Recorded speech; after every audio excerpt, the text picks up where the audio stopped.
And if you have any questions, you're welcome to write them in the chat box or to unmute yourself.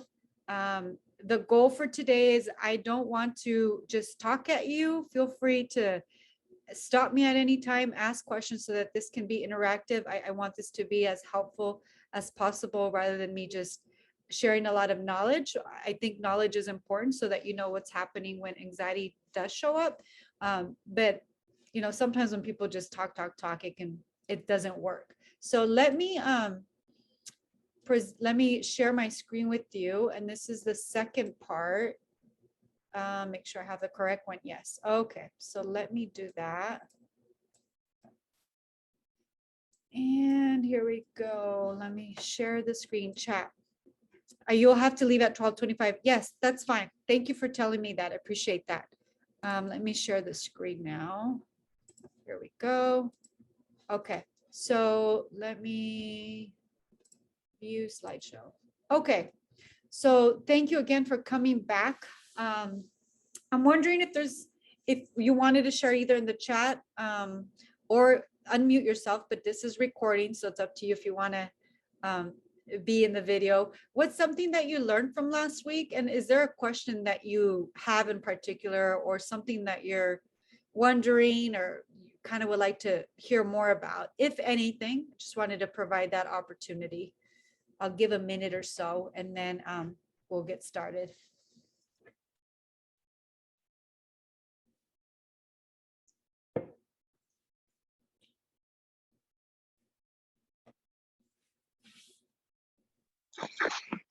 This is Angel. I really liked kind of being reminded how cultural some of the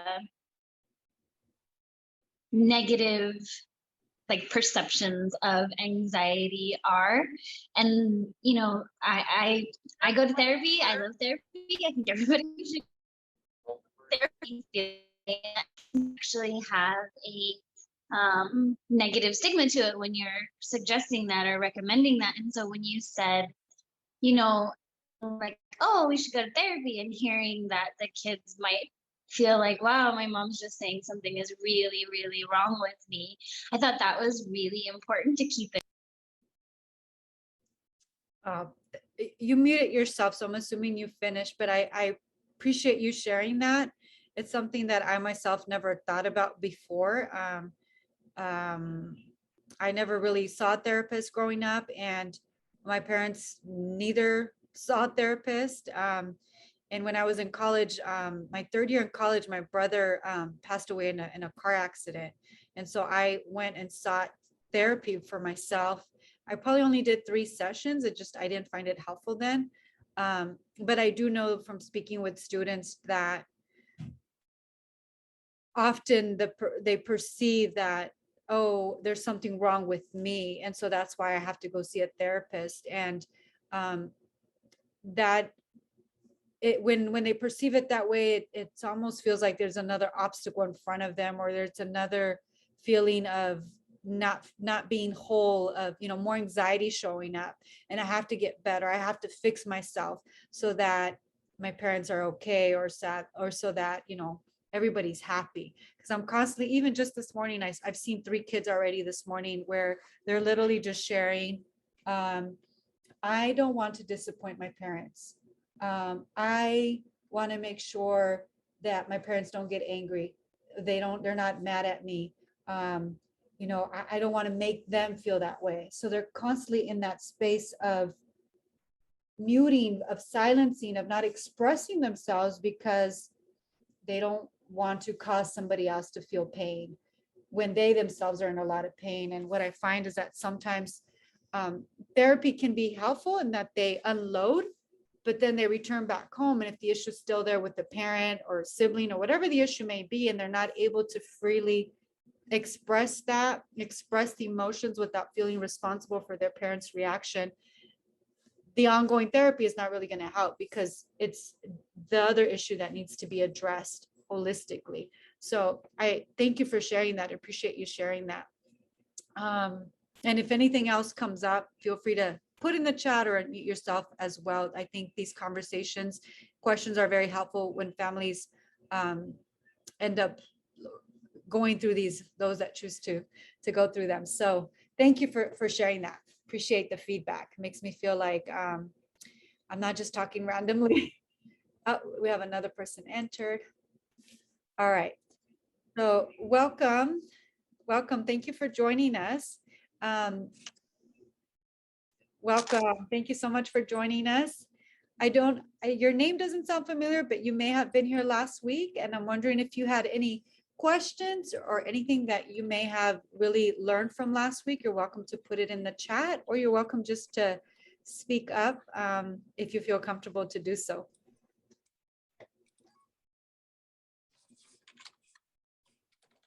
All right, I'm gonna mute you, and just in case you are not aware that you're not muted. Okay. Okay, so let's get started here. So this is the second day on this series. It's a four-day presentation, and today I'm really going to be talking a lot about what happens internally and physically with our body when we're experiencing anxiety. That's kind of the purpose today, and I think it's very important to understand what's happening, because understanding kind of takes a little bit away from the fear of not knowing what's happening. Like, I have students come in here and say, Ms. Velo, I just want to know what's happening. Why am I feeling this way? Why am I having a panic attack? Like, why is this constantly happening? And in the right timing and in the moment when they're ready to listen, I'll share a little bit about what's going on and why it's such a normal response to have a panic attack when certain things weren't done before leading up to that. And I was just sharing with the student, it's like a soda can. If we have a soda can and we're shaking it, right, it's bound to explode. And that's what a panic attack or anxiety attack really is that we've had these emotions and we've not been able to express them. We've been holding them down, suppressing them. And the body can literally no longer take it, can no longer hold that energy for us, that our body literally goes through a panic attack. It's trying to release some of that pressure, some of that energy that we can't hold.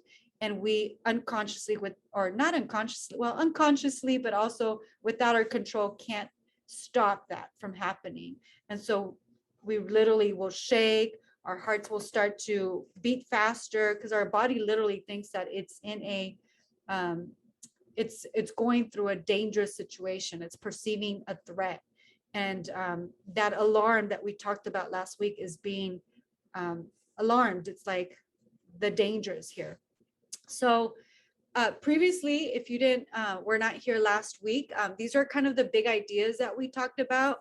We talked about how an anxiety is really an alarm that's really trying to alert our attention, our awareness, that there's some kind of danger in our environment. And danger can be very different based on our upbringing. The second thing is perceived danger. Like I said, could be anything, right? And we want to focus on the alarm instead of avoiding it. And that it's very healthy. Anxiety is actually very, very healthy, and we need it because it's only trying to protect us. What ends up happening is that when we have chronic anxiety, that's when that can result in dis-ease and depression and ADHD, in even diabetes, long-term diseases, because our nervous system is dysregulated. I'll talk a little bit about that. And then to release anxiety, specifically chronic anxiety, I recommend what I've learned to do is to become, it's called the ACEs, to become aware of that sensation, of that alarm in our body, so that we can connect to it. And I usually connect to it by doing energy exercises. One of them was the 0-point energy exercise that we did last Monday briefly for like 10 minutes or so. And so today, the 0-point energy exercise is one of the energy exercises, and there's a belly button tapping. I'll do that at the end. But like I said, we'll talk about how our bodies respond to anxiety. And I'll talk a lot about the autonomic system. My computer is about to die. Let me charge it before that happens.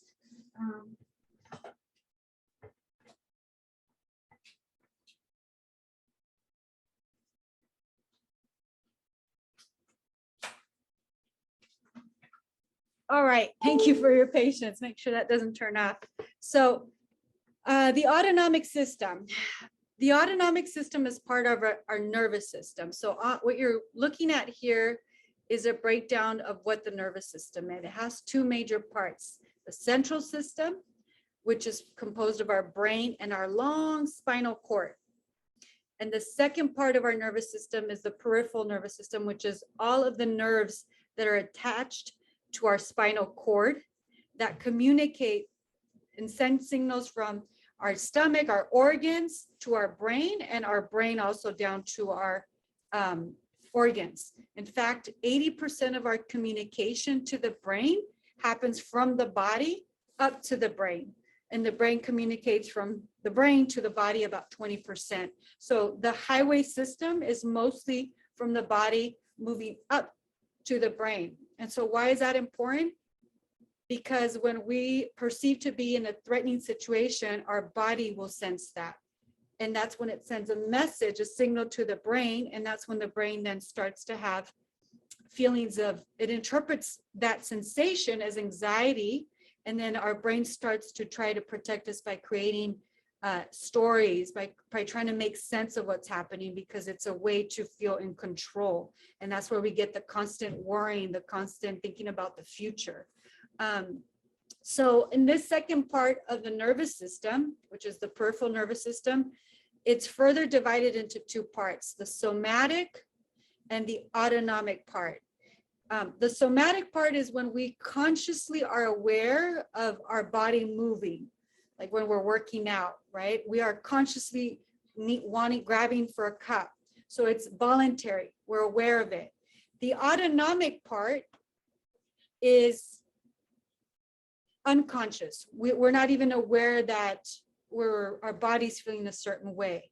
These are the things that happen naturally, right? We eat, our intestines will, digest the food. This is something that we don't have to think about. It just consciously happens. It's very involuntary. It's meant to do that to keep us alive and well and living. So we're going to focus on that part of the nervous system because anxiety tends to be stored in that part of the nervous system. And so here again, just more of a visual. What you see in pink is the central nervous system, the brain and the spinal cord. And then what you see in yellow is the second part of the nervous system, which is the peripheral nervous system. And as you can see, all of these nerves literally communicate what the body is feeling, and it sends those messages up to the brain. And just a quick reminder, most of those messages are going to come right in through the mammalian brain. And this is where our amygdala, that alarm, interprets whether a sensation is either safe or it's a threat. And that happens in the mammalian brain. And so in the mammalian brain is the autonomic system. And it is composed of two things: a parasympathetic, and I know I'm giving you a lot of info, so if I need to slow down, I will, and ask me questions if you need to. The parasympathetic, if you think about it, it's like a stop sign. And the sympathetic, it's to go, it's to fight. And let me explain this in a context, make it alive, make it real for us. Let me come back to that. So imagine you're out hiking, I don't know, and a tiger comes out or a deer comes out. And when that happens, we will probably react. We'll react in usually three different ways. We'll either feel like we can fight this tiger. I don't know how people will fight it. Some people may, or the deer, right? I feel like I can take this danger. So it'll go into a fight mode. We might go into a flight. Like, I'm not going to be able to take care of myself with the tiger or this deer. So I'm going to run, and I'm going to run as fast as I can. I am out of here. I am going to escape. Or we might freeze. We might literally be like, if I run, the tiger's going to chase me. If I fight, I'm going to lose.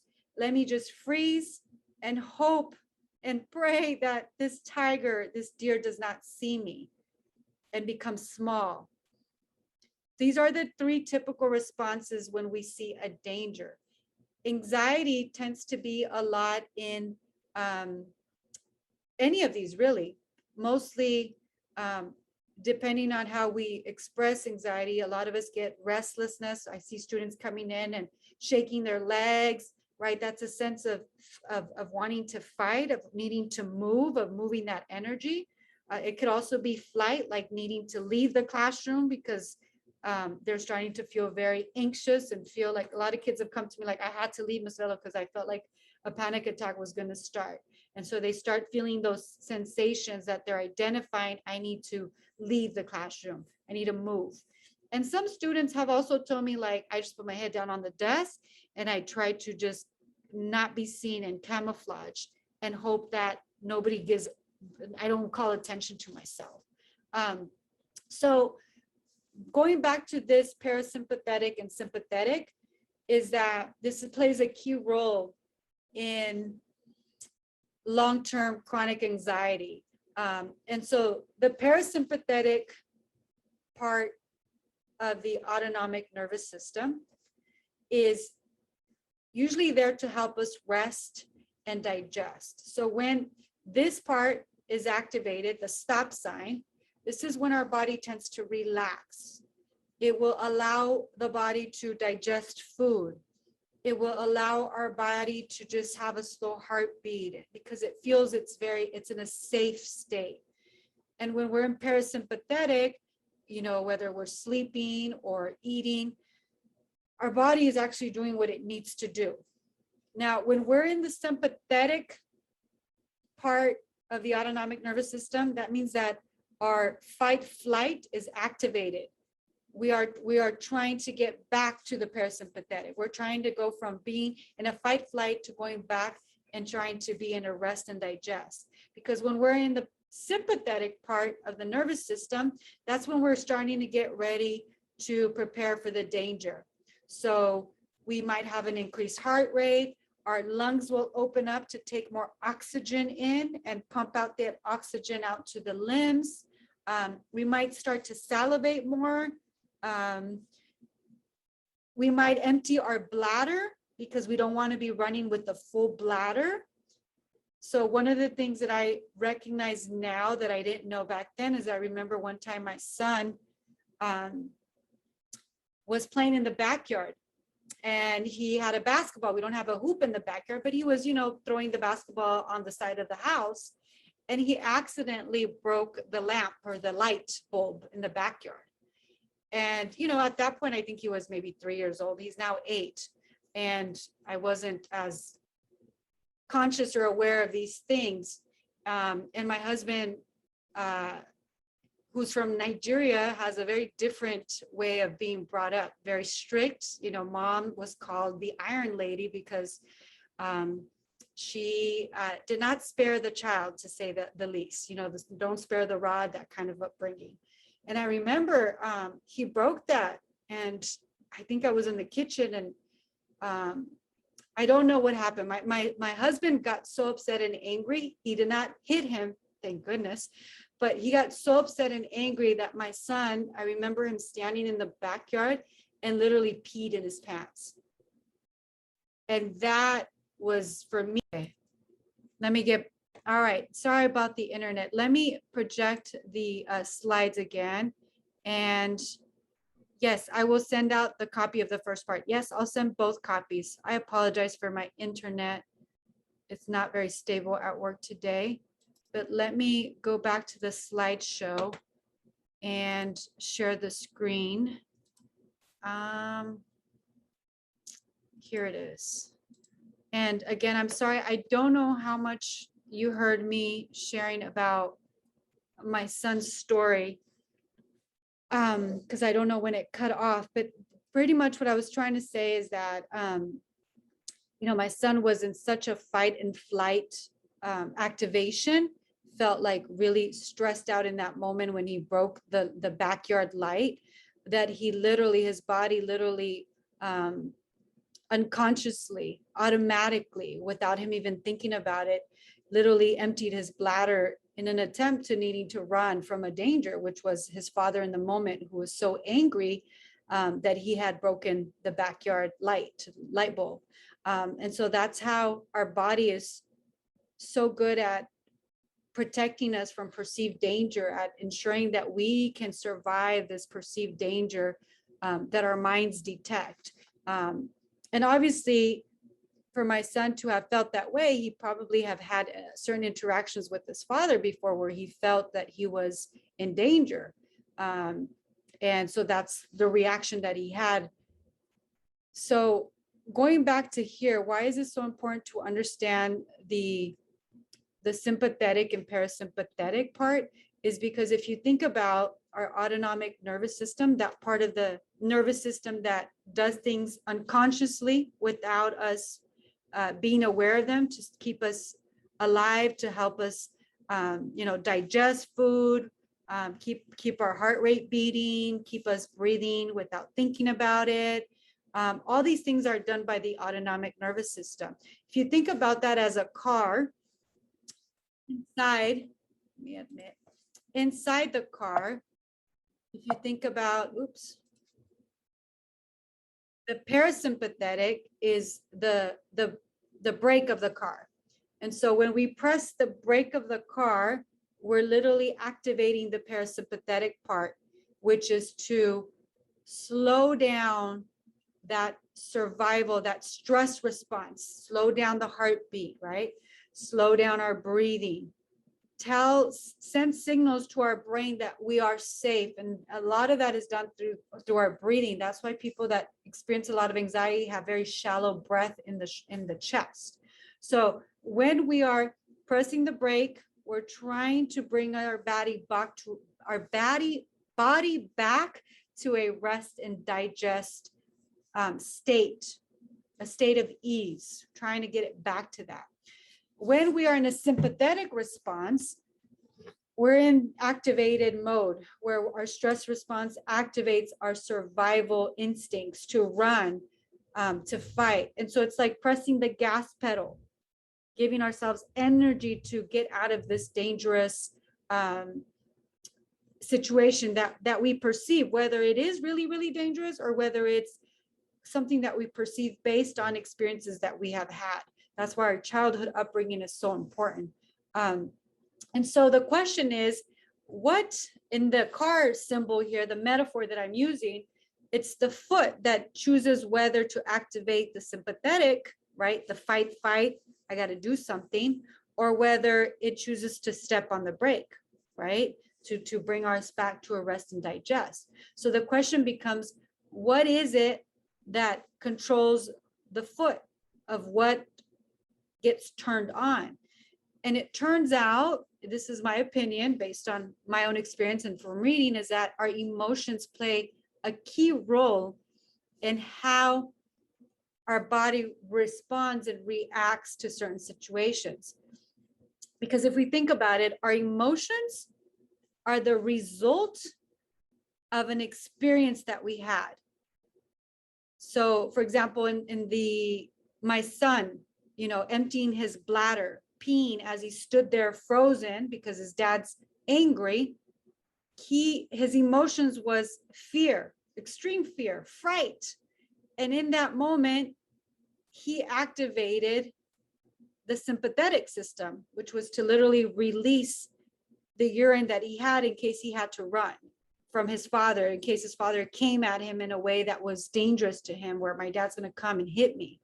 And so that emotion of fear showed up because in his mind, he had probably experienced before that an interaction with his father that made him believe that this is not going to turn out good or something.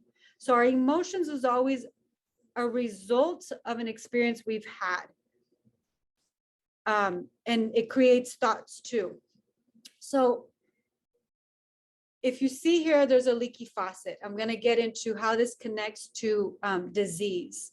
And overall, when we have a lot of chronic anxiety, how this really turns into chronic disease. If you think about a leaky faucet, as you see here, there's water constantly leaking out of this faucet. And eventually you're going to have a bowl full of water. It's going to eventually overflow. Well, I want you to think about this water as representing the sympathetic nervous system is continuously on. We're constantly in a fight, flight. And so when that happens, our body produces cortisol. It's the hormone. Again. Okay, cancel. No, I'm sorry. Not sure. This is not being nice to me today. Okay.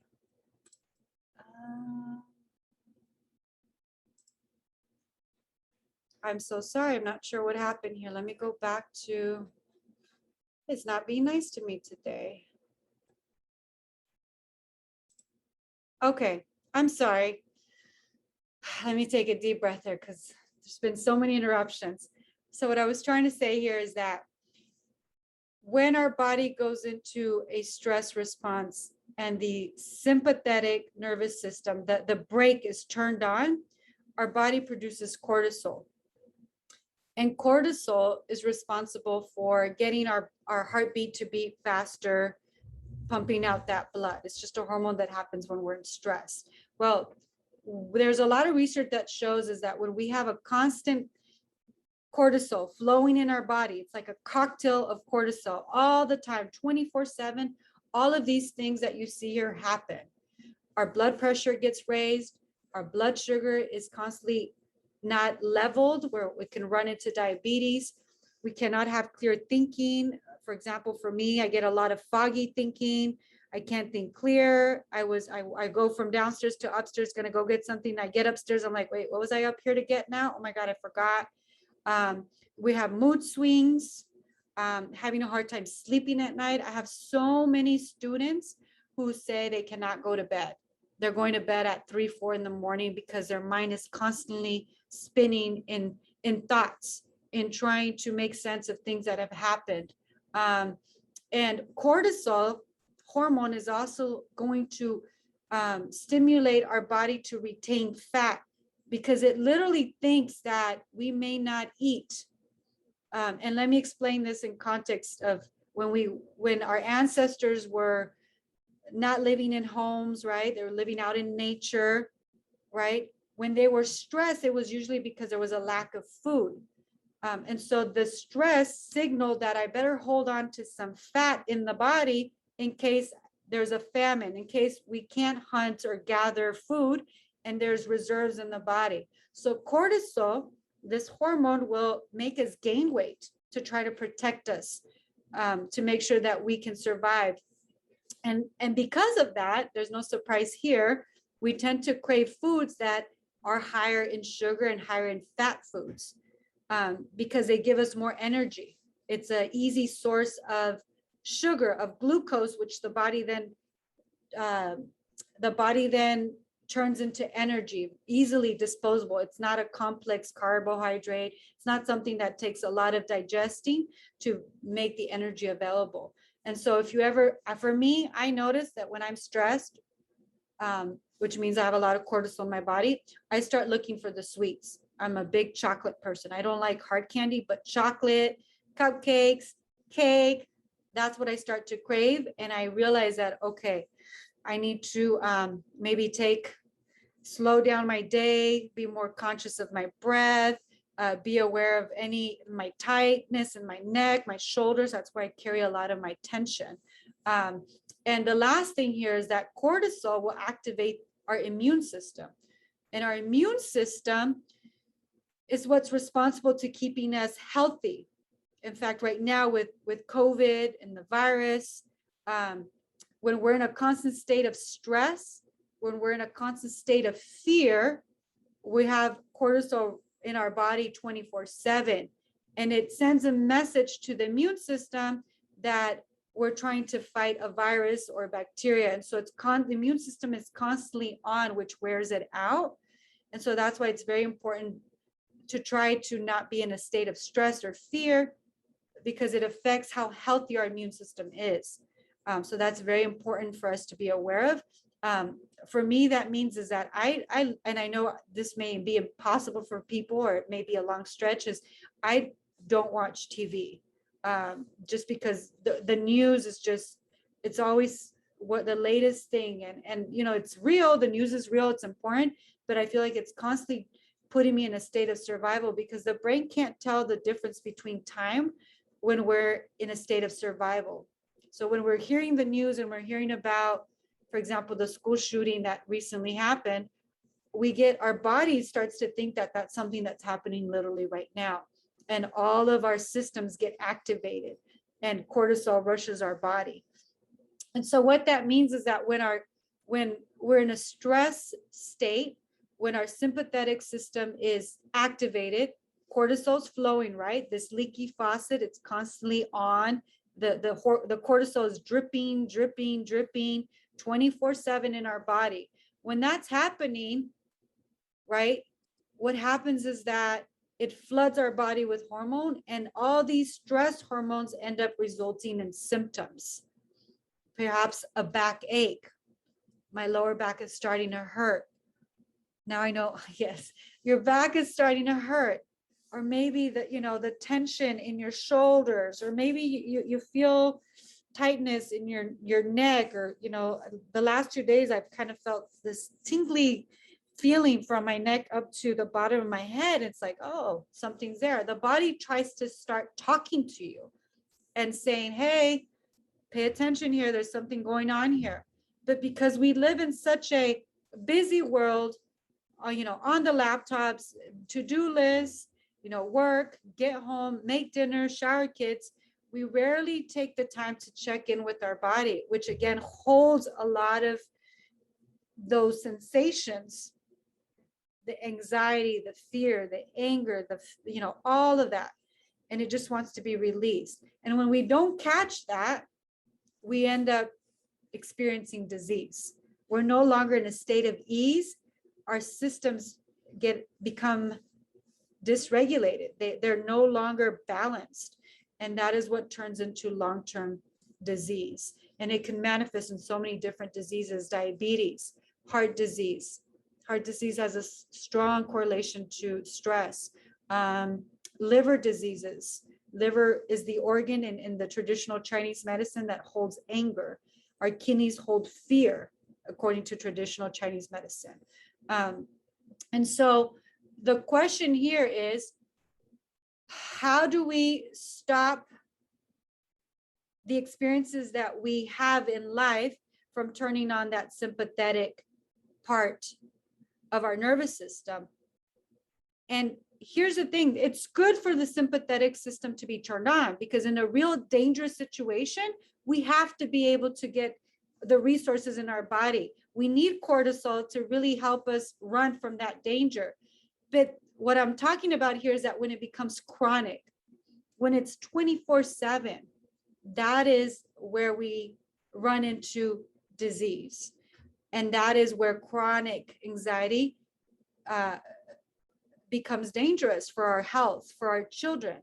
Our children, when it comes to school, when they're in anxiety, when they're in a survival state, like I said last time, that part of the brain that is responsible for them to be able to learn, it's completely shut down.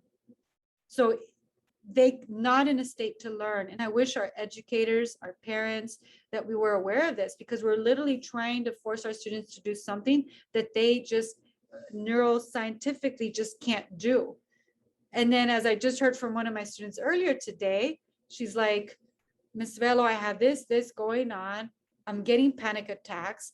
And then I go home, I feel like my mom doesn't hear me. If I say something, I feel like she's going to get angry at me.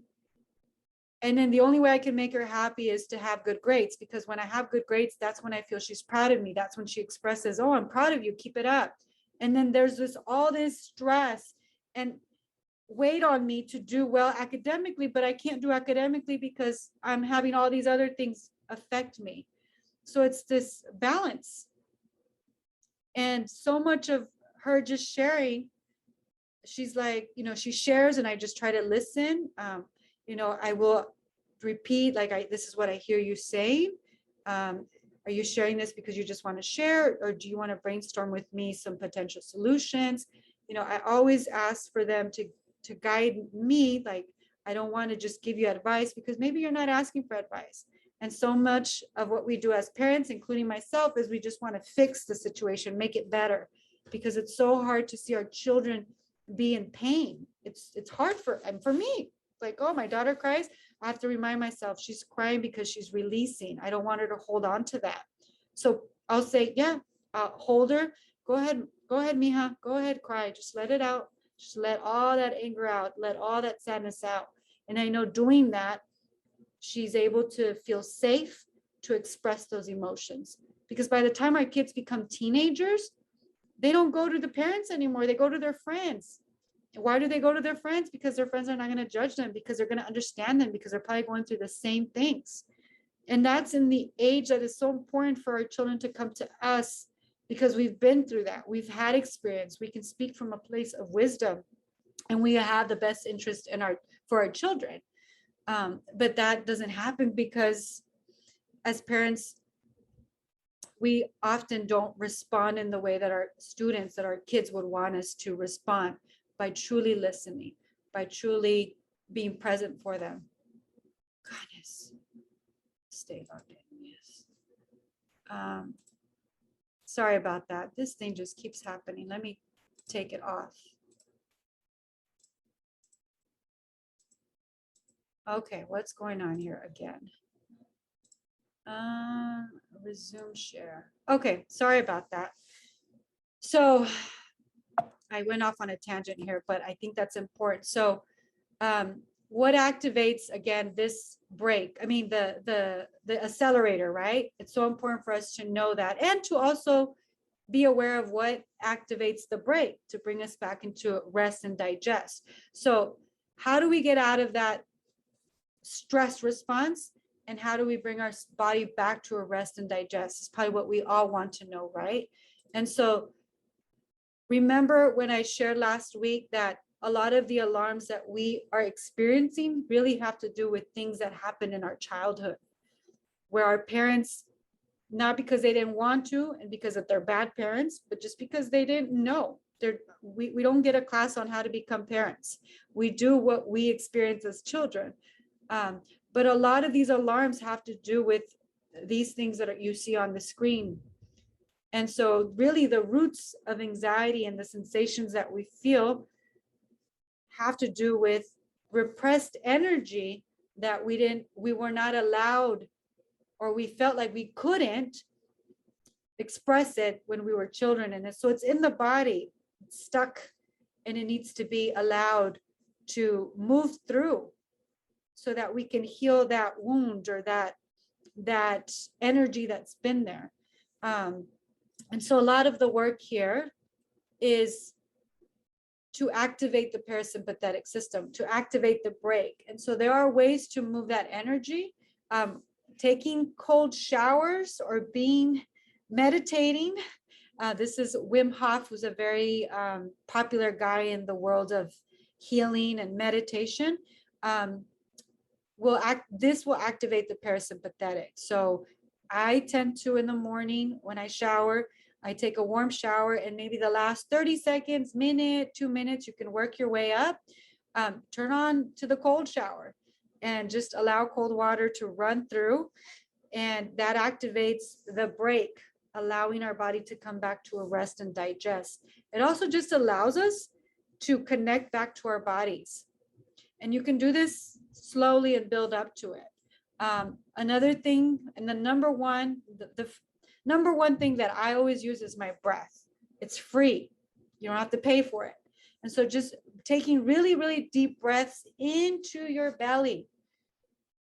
Like, imagine the belly is like a balloon, and you're breathing in and you're expanding that balloon, and then breathing out, you're letting the air out of the balloon.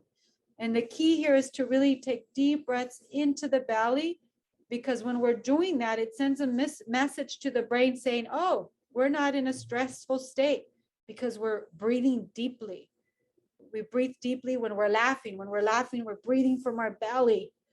And so that responds, or triggers a response in the brain, that we're safe, that it's okay to be relaxed. It's okay to rest, to digest food, to laugh. The other thing is singing.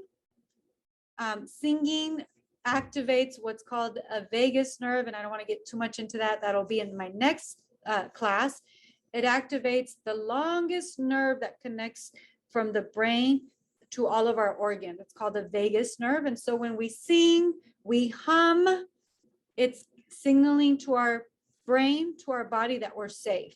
So a lot in the morning when I drop my kids off to school, sometimes my daughter and I, my son's not too keen on this, and he's like, whatever.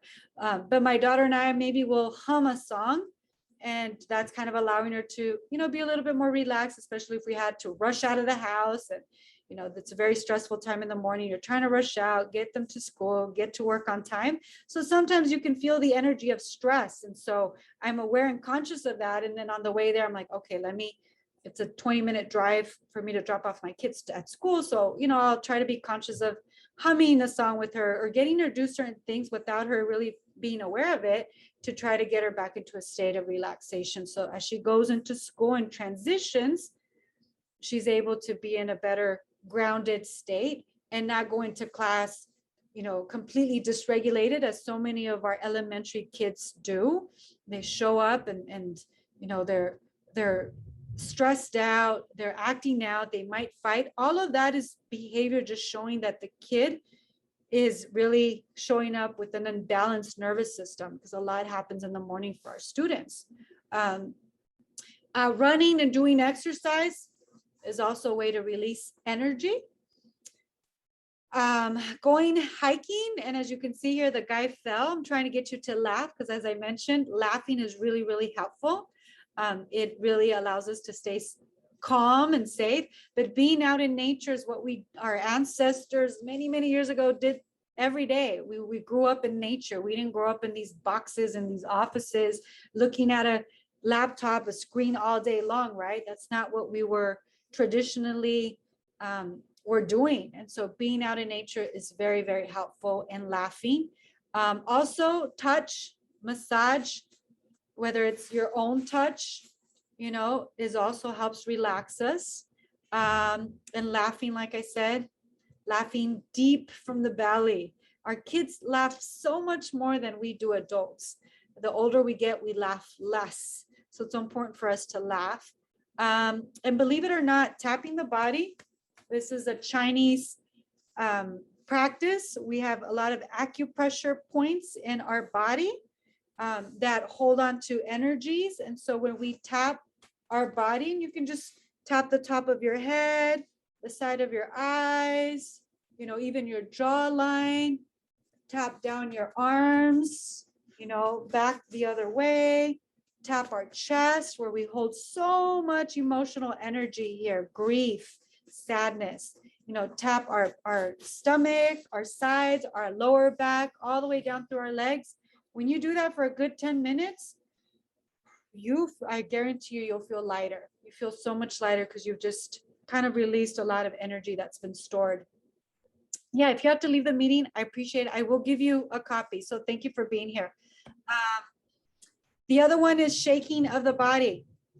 So many of us, as we get older, we repress shaking because it's a very awkward thing to do. It's not something that's socially acceptable. And so shaking of the body is a way to also release a lot of stored energy. And I'm going to show you a video here of how animals do this. Animals have the reptilian and the mammalian brain, but they don't have the same prefrontal brain that we have, where we're thinking and where we can plan. They don't have that part of the brain. And so animals naturally are amazing self-healers because they just do what their body needs them to do.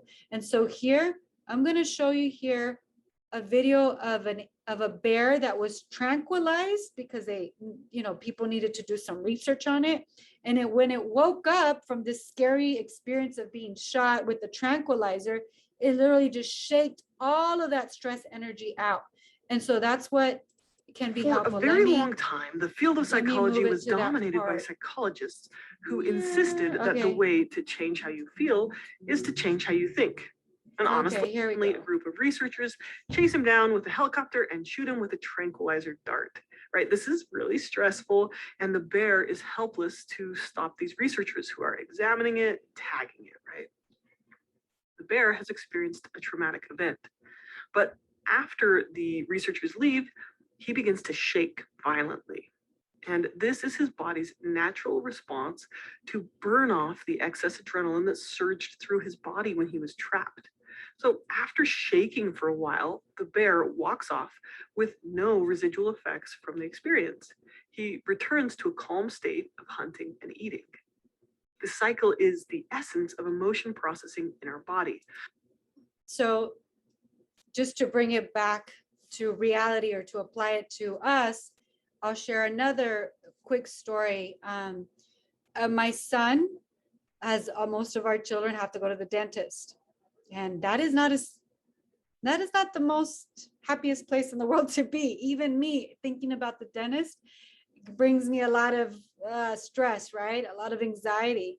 So I took my son in, and this was the first time he had to get some cavities done, and obviously it was his first time feeling the numbness that we usually feel, right? Because we get numbed, or else it's too painful to get any dental work done. And so he had that done. And I remember when we left the dentist office, got into the car, he had one of those yogurt sticks, to kind of just allow him to feel something. And he was really calm, or at least I thought so. He was extremely calm. So far, everything was fine. The dentist was like, oh, he did really well. He didn't, fight back, or, he just cooperated. We get home, and, his cousins were visiting from London during that time. And maybe 30 minutes later or an hour later, when the numbness starts to go away, and you start to feel the prickliness. Well, when that started to happen, my son freaked out.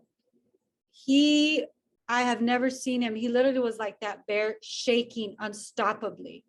And I've never experienced it, but something inside of me said, just let him do what he needs to do. And I think my words were him at that point said, I call him Papa. Papa, go ahead, Papa. If you want to shake, if you want to kick, if you want to move, if you want to scream, go ahead. And when I was saying that, he just felt like permission to just do that. And you just do it, and more and more. And, it was a little bit scary because his cousins were around, and I was like, oh, he's just, I had explained to them that he was just, having a reaction. And I spoke to them a little bit later, more in detail about maybe what was happening. But when he was allowed to do that, after that, I was able just to hold him. And I truly do feel that in that moment, like this bear, he was just releasing that tension of sitting in the dentist chair, of not being able to say, no, don't do that, of having to comply, and literally just shook it out. And I talked to my husband, I said, I'm so glad in some ways that he did that, because maybe if he had not done that, he would have been holding on to that energy. And we know that that's not healthy. So our kids, our body naturally knows what to do. It's just that often us adults, parents, teachers, we get in the way, and we stop it from happening, right? I can imagine how, if it was my husband, perhaps he would have been scared, and he would have had a reaction of like, what's going on? Why are you doing this?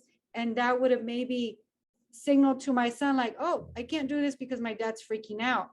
And that's often what happens, is that our kids stop the expression of emotions, of that energy that is just visiting, whether it's sadness, anger, because they're worried about parents. As often my kids, high school kids, say, I don't want them to be upset. I don't want to disappoint them. I want them to be proud of me. And that happens so much. So I wanted to share that with you. And here's a quick summary of, I don't like to say that there's good emotions and bad emotions. What I like to say is that there's emotions that maybe have a higher vibration to them. They're emotions that we thrive, that our body thrives, such as love, gratitude, being inspired, having joy, being curious. Our kids are so good at modeling these things to us, because that's how our kids are born. That's how we're born, right? We're just born in curiosity, right? Our kids will get into the kitchen and start making noise with the pots and pans. They're not trying to be loud. They're just curious, like, oh, if I do this, it makes this sound, right? And then over here on your left-hand side or right-hand side, I don't know how it looks on your screen, we have survival emotions. These are emotions that tend to be heavier, more dense, and they tend to show up when we are feeling like we're in a state of survival. The worry, the fear, the anxiety, anger, all of these things also show up. And there's nothing wrong with them, but what gets us in trouble is that when we don't express these emotions, then they get stuck. And how many of us as children, and even as parents now, are completely okay with our children being happy? My mom would ask me every day, "Are you happy?" My answer would always be yes. If I said no, well, she might freak out. So I would always say yes, because somehow society has made it okay to be happy, to be in love, right? And to be joyful. But if our children express anger or sadness, it's like we fall apart, we freak out. Like that's something that we're not supposed to express, but it's just an emotion like joy is, like happiness is. And I think the key here is really just to allow our children to express that, to move that emotion out through the body, and for us to really hold that space for our children to be allowed to do that. And in order for us to do that, we really have to work on our own triggers. We really have to work on our own wounds as children, because maybe witnessing our child's pain may trigger us and we won't be able to do that. And so what I want to say here is that the emotions of having elevated emotions, higher vibration emotions, tends to keep us healthier. And these emotions that are lower vibration, that are very dense and heavy, if we don't allow them to be processed, can end in disease. And so what I want to end here with is that when we experience anxiety, right, depending on how we respond to it, it could either lead us down the path of disease or health. And so coming back to always being aware of what's showing up in the body, of those sensations, because that's the body talking to us.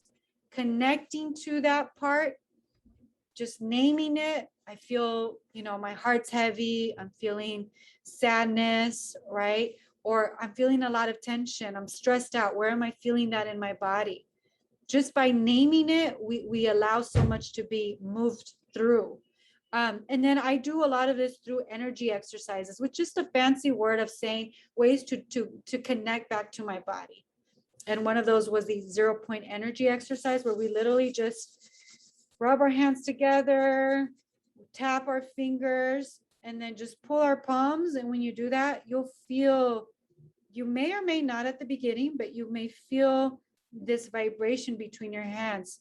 And this is allowing us, our body, allowing our mind to start to reconnect back to our body, because we're so disconnected from it. We live in our head, and it's trying to connect back to those sensations in the body, to allow our nervous system to interpret those sensations, not always as surviving, because it's the interpretation of the sensations based on our experiences growing up that will lead these sensations to become alarms and think that we're in survival mode. And this is the key here. And so for me, a lot of my own healing had to first be on connecting to my body, on building that connection, on being comfortable with that. So I think I may have shared this last time, but these for me have been my steps. I did a lot of learning, a lot of book reading, and that's important.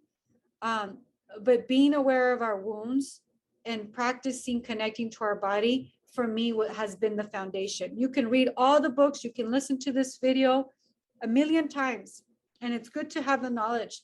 But until we actually allow ourselves to connect back to our body, to create that space of safety, that is the most important part.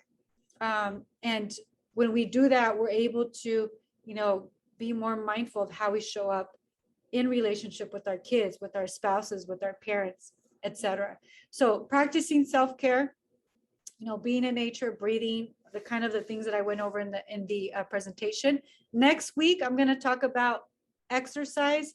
I'm not exercise too much, but diet, how our gut is related to anxiety, depression. There's such a huge role with the food we eat and the state of health that our gut is in.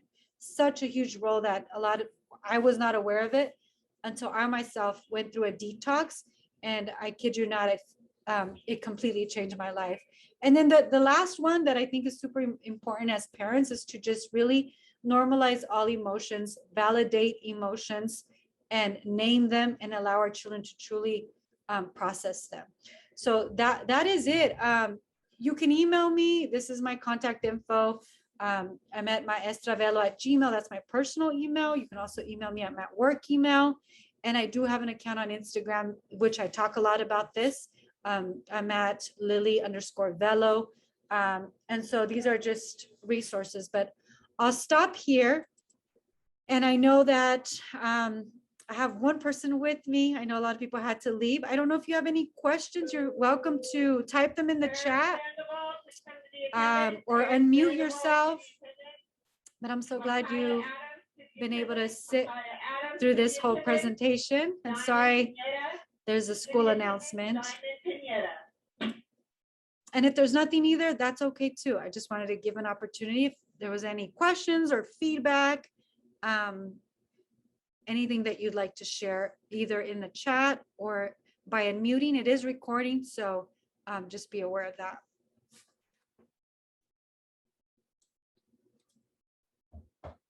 And now somebody's knocking on my door. Okay, thank you so much. I'm going to stop the recording here, and I will make sure I email this out and share it. Thank you so much. Thank you for your time. Bye-bye.